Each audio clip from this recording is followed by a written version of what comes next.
commentaire. Mais si vous avez un programme, il y a le 12 février. Tous alliés, tous alliés. Ah, d'accord.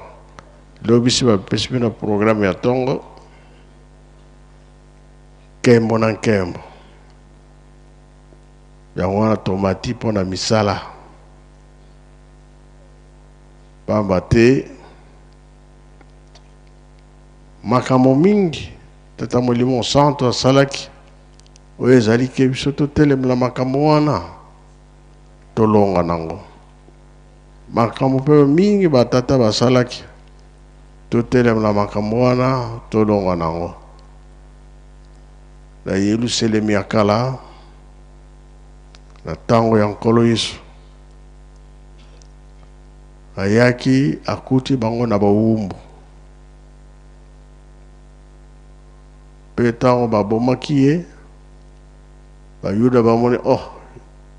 Yo yaki okuti biso na bawumbu bozongi na yo. Tozaka na bawumbu. Kasi lokola likambo tata Nzambe. Ya yaki pona kobikisa biso. Makila na ye ezaki pona nini?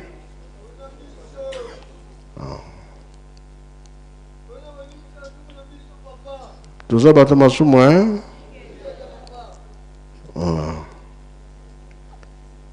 Eza pe la Bible.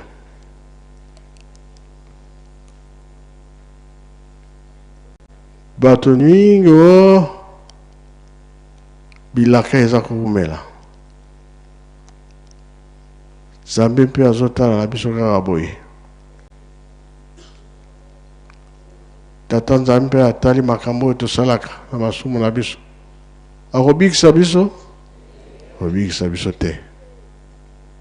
Kasi soki tolandi volonté na ye, tobikwe komwana na. Yango pe matei esilaka te mpona nini okufi nano te. Soki moto akufi, matei oyo bapesaka ya banani?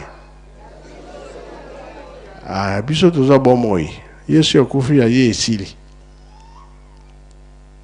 Te yango tolobi tosala makasi na likambo oyo bapesi biso ya botongo ya Yerusalemi. Pe ya koloba ete tolona pe tobokola. Tokotika te. Kambo ezali wana ya kati na makambo wana. Alors toyo komona likambo mosusu ekosala ke oyo nyonso toza komona na pasi esili nango.